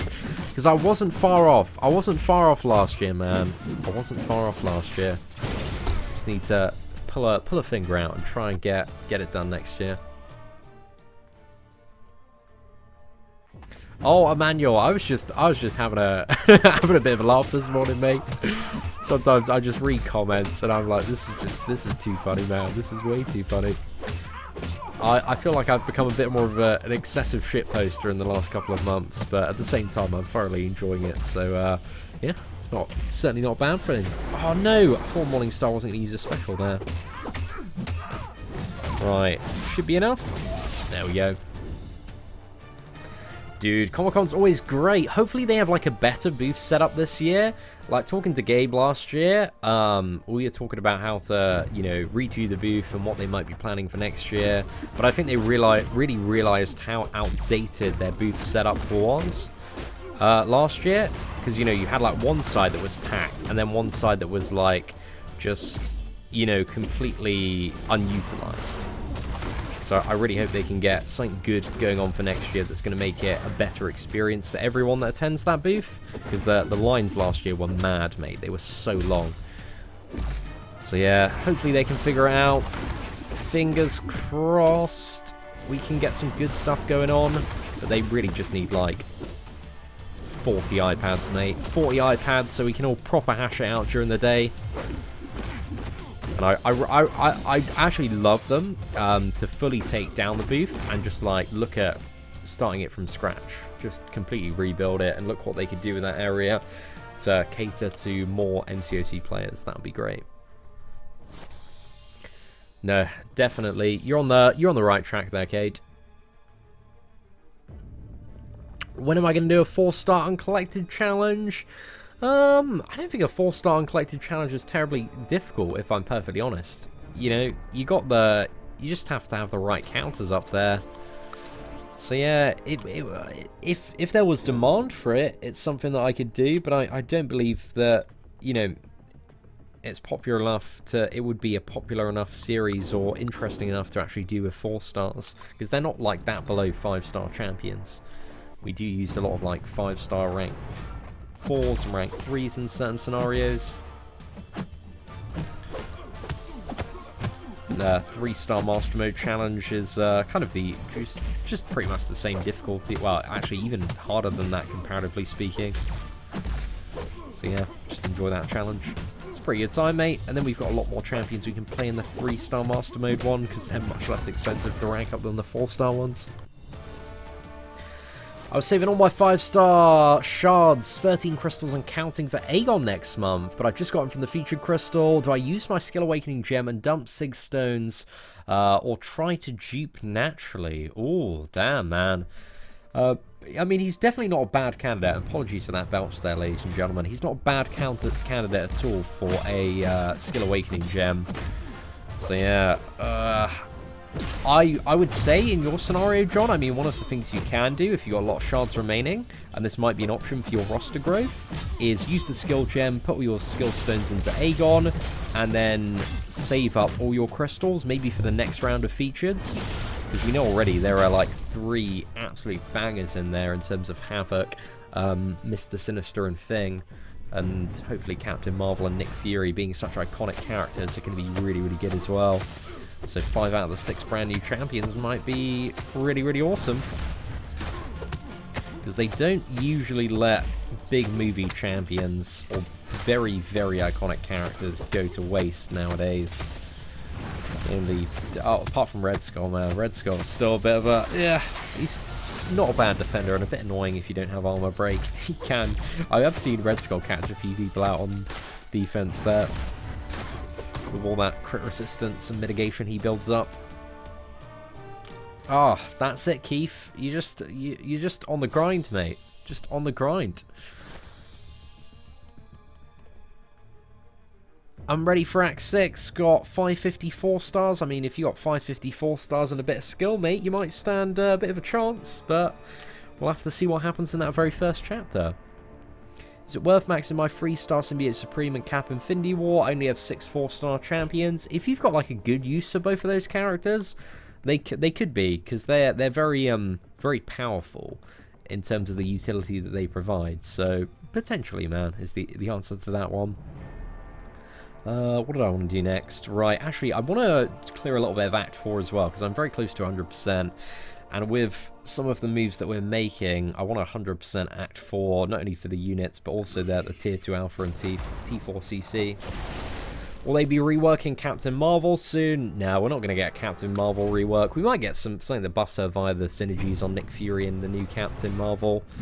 But, you know, I have seen a lot of people be... I kind of get the opinion about... what is it? A lot of people are mad that they are releasing a new Captain Marvel instead of buffing the previous ones in the game. And I can kind of understand that to a certain extent, but I just don't feel like we've had that kind of like outrage when it's come to like previous like Iron Man and also like Spider-Man as well. And I think to play devil's advocate as well, like Kabama, they're much better at getting around to buffing champions, and we are getting a lot more character buffs than we've ever had before in MCOC history. So that's one of the reasons. You know, a few people have asked me to make a video, but I'm not really too fussed, mate. I'm just happy that in the last 12 months, a lot of champions have been buffed. And I kind of understand that from a dev standpoint, as much as I would love every champion to be buffed, it's just something they can't really get round to. And at the same time, playing a lot of MMORPGs and understanding that games are essentially a business, they'd be like absolute idiots not to capitalize on the fact that the Captain Marvel movie's coming out and people want a Captain Marvel that looks like the one from the movie and are going to spend an absolute crap load of money on her. So, you know, I kind of understand that from a perspective as well, but I guess I'm just sat in the middle. But next month, in terms of buffs, we're getting She-Hulk and Spider-Gwen buffs as well, and hopefully there's going to be some dank synergies that buff the existing versions of Captain Marvel, and some more Avengers. That'd be a really, really good time. But yeah, I'm not too fussed. I kind of understand the perspective, and I think it's a lot more balanced now than it used to be. Can I please do a video or something comparing Magic's power control to Dormammu's, because I can kill Maestro without letting use a special attack with just my 4-star Dorm. I mean, he's a very good power control champion, but he's just very, very slow to play in certain scenarios. So yeah, it's entirely possible. Dormammu definitely has one of the highest amounts of power control potential in the game, but he's just a little bit slow and clunky to play at times. And he doesn't have that swish of magic that you use in the end game, where you just keep opponents in the corner and spam the special 2. And that's the thing that makes like Magic so insane in a lot of end game matchups. Yo, what is up, Victor? Hope you're doing well, man.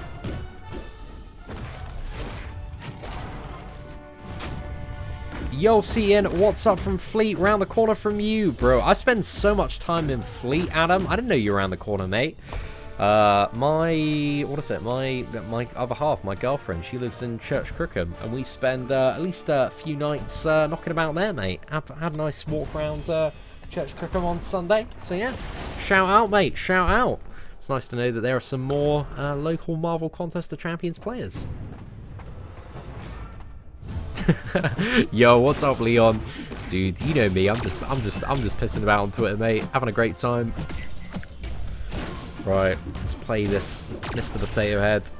I maxed out Mr. Potato Head, actually, a MODOK on the test server. I didn't have time to get around to doing a proper gameplay video. I was a bit disappointed, actually, with a maxed out MODOK. I'm very glad I didn't rank 4 my one. Just didn't do as much as I expected, really. Let's go for a bit of Venom here. What are my thoughts on Scarlet Witch now? I think if you get Scarlet Witch early game, she can be very, very useful. Like early mid game, you get her awakened. She's just a roulette wheel of all sorts of great utility. So yeah, I think she can be very useful, but she's not very reliable. And when you get deep into the game, what you want is a very reliable option for a lot of stuff. You know, especially when you're looking at like high-end Alliance Quest, Alliance War. But she can still do some stuff, man. And I think like as a maxed out 5-star, if she was ever available, maybe she'd be somewhat competitive. She would be the best option because of her randomness, but would still be good. Do I ever go to the Emporium or the Spoons in Fleet? I haven't been in ages, mate. Honestly, we don't really like go out too much in Fleet. But occasionally, you might see me like down there in the summer, mate. You know, if we're having like a big night out, because there are some nice places to go for a drink in Fleet. So yeah, just all over the place really. Usually between like Camberley, Fleet. We spend a fair bit of time in Basingstoke. Go to Reading as well occasionally. London, just all over the place, mate.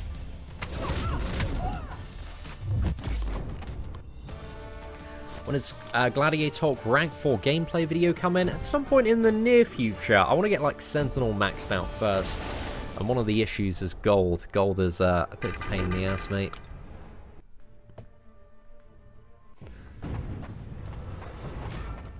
Yeah, we actually have a video on the channel of 2-star Captain America taking down that masochism Deadpool. And if you've got a 3-star version of Captain America, like, and you can max out as Sig, or like get a Sig to pretty high, he'll work as well for that Deadpool. But you need to be good at parrying.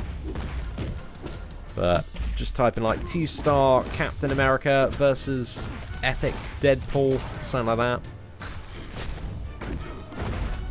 Or Cap Infinity War. Nick Fury equals Blade 2.0 confirmed. I hope he's a really sick skill champion, man. That'll be awesome. My advice on playing Venom, you want to get a load of buffs, mate. Load of buffs, unleash. you probably want to use maybe like one. It depends on the length of the fight. If you can end a fight like with the special 2 or in like 10 hits after the special 2, then you want to use the special 2. But if it's a longer fight, you probably want to, you know, throw in a few special 1s to just allow you to accumulate more buffs. Because the special 2 is kind of like, you know, I'm going to finish this, get all the Furies, do massive damage, and just absolutely wreck the opponent. Yeah, it kind of depends on the matchup and fight. We're looking at buying a new build in Basingstoke. Where are you looking for your house? Maybe Basingstoke as well, man. We actually have been looking at some of the new builds in Basingstoke, Adam. So yeah, small world, my friend. We would not mind living in Basingstoke. It's a really, really nice area, and I love Festival Place and all of that. And the missus, she works in Basingstoke at the moment as well. So yeah, we'll see what happens, mate. But there are definitely quite a few nice new builds knocking about. But we're just waiting for this whole, you know, Brexit shenanigan, whatever's gonna happen. Like, at this point, I don't care, really. I just want a good plan, and, oh, gosh, the country's a mess, but just don't know, mate. Just don't know. It's all going to be alright eventually. Just a bit of a pain in the ass for the next month with the level of uncertainty. See, I'm down to the spike paths in Variant Chapter 3, and almost all my champions are buff crazy cosmics. Any suggestions on who I would be aiming to rank? Down to the spike paths in Variant Chapter 3. What are those paths again? Sorry, mate, I'm just absolutely drawing blanks. Are there, like, any specific fights, Doug, that you feel like you're going to have a bit of an issue with? And then maybe I can give you some advice on who might be some of the best counters. Venom bad. Venom's sick, mate. He's really, really good after his buff. He used to be quite bad, but now he's a beast. See, mate, I just opened my first 6-star and pulled Mordo. Give me a silver lining. Well, Con, if there's ever any champion that has a lot of buffs on permanently, then Mordo's special 2 can deal a lot of damage. And he's also always going to be a bit of an annoying Alliance War defender that occasionally is going to catch people out and deal damage to them. So, you know, you've got that as the pros, mate. And it's better than a Deadpool X-Force. So, it's alright, mate. Yeah, you know, you ever see me knocking about, Adam? Feel free to come up and say hi, mate. I'm quite friendly and approachable, even if I look miserable, you know.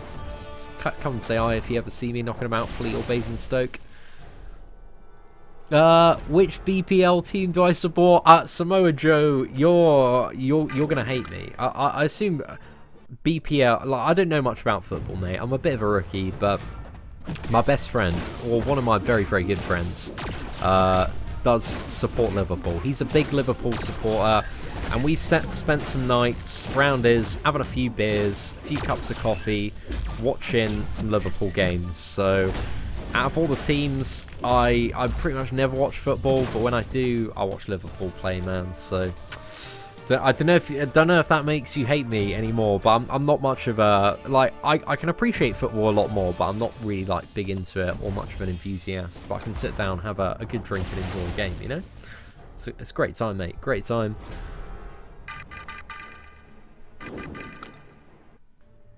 Given that Nick Fury will be a large part of Captain Marvel, there's a good chance they focus more on him as a character and maybe take a more comic book accurate portrayal of the character. Yeah, I'm interested to see what they do with Nick Fury, because he has, like, so much potential, both, like, as a character, but also in terms of the synergies that he might bring to certain champions. So yeah, I'm bloody excited for Nick Fury, man. Hopefully he's going to be a sick beast, and hopefully we can get the data mine abilities at some point in the near future. But next month, is it? No, sorry, it's not next Monday. Next Monday we're all good, so yeah, we can hopefully do some awakened abilities. Hopefully there's some early access abilities and we can get some info on them. That'd be good, man. I'm subbing right now. Well, you know, I've got to stick by my mates, guys. I've got to stick by my mates. And my man Ryan, he's a top lad. He's one of the best lads you'll ever meet in your life. Heart of gold, mate. Heart of gold. Always there when you need him. So, I've got to stand by him, mate. I've got to stand by him. I know. I like, instead of getting, like, big into football when I was younger, Samoa Joe, I was, like, really big into, like, first off, trains. Trains, and then Pokemon, and then I was obsessed with Pokemon for such a long time. I'd, like, have all the I've got a crazy collection of cards. I've got, you know, used to play all the Pokemon games, man. And then I was really obsessed with, like, Toontown, and that was like an online video game by Disney ages ago, and then like VMK, and then I was obsessed with like World of Warcraft for a very, very long time. Like, I played the crap out of World of Warcraft. That was my first like really, really hardcore game. But ever since I was little, man, I've always been obsessed with like collection games and, you know, doing all sorts of stuff and fighting and all that shit. Just basically playing a lot of games, man. Yeah. No, I've like every time I load up YouTube, there's like 10 political videos about like Brie Larson, Captain Marvel, and like I just don't care for it. I just find like anything that you bring politics into, it's just so boring. Like I just don't care. I'm so bored of it all. So yeah, I just don't want to see these videos, man. I want to sit down. I want to go to the cinema. I want to see if it's a good movie. It's a good movie. Happy days. Like, I just don't give a crap about like anybody's politics or what they want the movie to represent. I'm just going to judge the movie by the movie, and if it's a shit movie, it's a shit movie. If it's a great movie, but yeah, man, I just want a simpler time, man. A simpler time where I can just go down. I just want to sit and watch a movie, man. Sit and watch Captain Marvel. I want to watch Brie Larson just shoot some Captain Marvel stuff out of her hands, and people to get hurt, bad people to get hurt, the Skrulls to get hurt. I want to see some Skrulls die. That's it, boys. I'm a man of simple pleasure. Did you hear about my Red Hulk kill with Ghost? It was roaming around line chat. Oh, lucky. I'll have a little bit of a look at that, mate. Could you tweet it at me just on Twitter? I'll have a little bit of a look after the live stream. Hi, Papa Seatin. Opened 3 times Future Blade Crystals and got Void, Corvus Domino. First 2 to rank 4. What do I think? Oh, mate, that is you've got some big decisions on your hand. There's good arguments for every single one of those characters, Adrian. It depends, you know, what you're trying to focus on next in terms of content, what alliance war paths you're running, what alliance quest paths you're running. Like, think about, you know, what is you're trying to do next and what's important to you and what area of the game you want to grow your roster and effectiveness in. Because, yeah, they're all bangers, mate. Every single one of those champions is an absolute banger. So, it's tough. It's tough. Whatever you want, mate. But, yeah, let me know which area, and maybe I can give you some specific advice.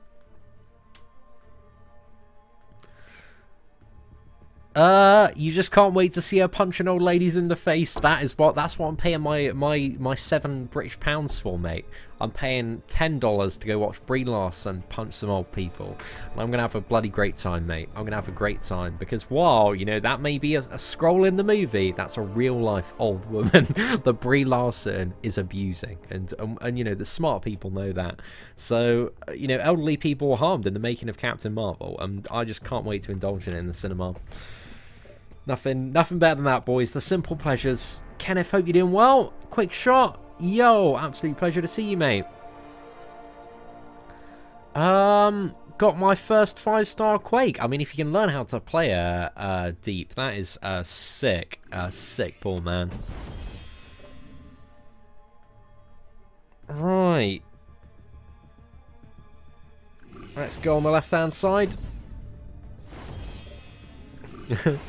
That's absolutely fair enough, Slip, but I'm a big Marvel fan. I want to give it a watch. If it's rubbish, it's rubbish. You know, everybody's going to find out how good or bad it is after all the reviews and general chit-chat after. But I'm going in on that first day, mate. I'm going to give it a watch, keep an open mind.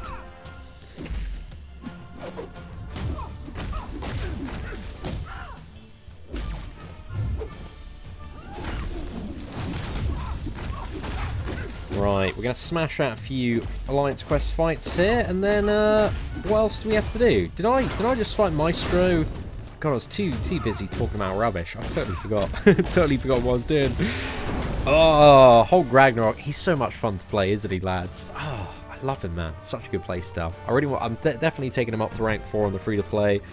Might max him out. We'll see what happens, man. Oh yeah, I actually watched. We went to go watch Alita on Saturday. It's really good. Alita Battle Angel. I think it's a little bit slow to start off with, and without any spoilers, like that. I don't really see the point in the There's like, oh pardon me, a little bit of a love story shoehorned in that just is rubbish. It's just like Twilight levels of cringe, but it's like a little bit brief on that. There are a few like cringy scenes, but the combat and the action is awesome, and there's lots of really good scenes in it. So yeah, I rate Alita. It's a Seatin thumbs up there. So it's a good time. So, you know, it's not without its flaws though, but it's you know, there are worse ways to spend a Saturday evening or a night out at the cinema. Ever considered doing movie reviews? I don't really think I'm much of a professional movie reviewer. I don't know if I have a good perspective on it. I don't know. I've never really looked into it and like what people want. Maybe. Yeah, I can agree with that quick shot. I like the action as well, man. It was good. We spent, like, our local cinema is proper cheap, man. It's like one that's trying to get like more customers, so the prices for entry are down. So it's only like £5 to get in. It's a good time, man.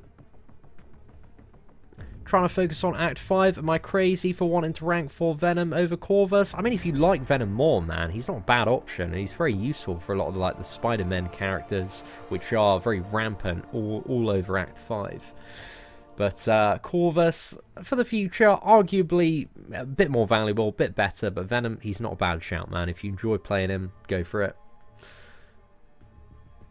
Check out the weather, Seatin. I know it's bloody hot, isn't it, Chris? There's fire in the sky. I'm not used to it, but it's beautiful. I love it. Puts me in such a good mood when I get up and there's sun.